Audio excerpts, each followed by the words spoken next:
জয়গুরু, আমি পাপিয়া বিশ্বাস। আজ আমি চলে এসেছি আমার ভালোবাসা রান্নাঘরে। আপনাদের আজকে দেখাবো একটি নিরামিষ নতুন রান্নার রেসিপি। চলুন আজকে আমি কি রান্না করি সেটি দেখাই। আজ আমি রান্না করব পনিরের কোপ্তা। পনিরের কোপ্তা রান্না করার জন্য আমার লাগছে পনির, আদা, জিরে, ধনে, ঘি ও গরম মশলা। প্রথমে আমরা পনিরগুলো একদম ছ্যাঁকা তেলে এইভাবে লালচে করে ভেজে নেব।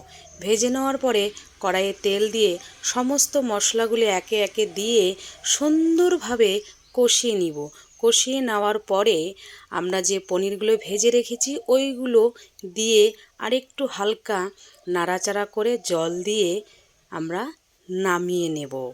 হয়ে গেল আমার পনিরের কোপ্তা। এই পনিরের কোপ্তা আপনাদের কার কার ভালো লাগলো কমেন্ট করে জানাবেন। জয়গুরু, পাশে থাকবেন।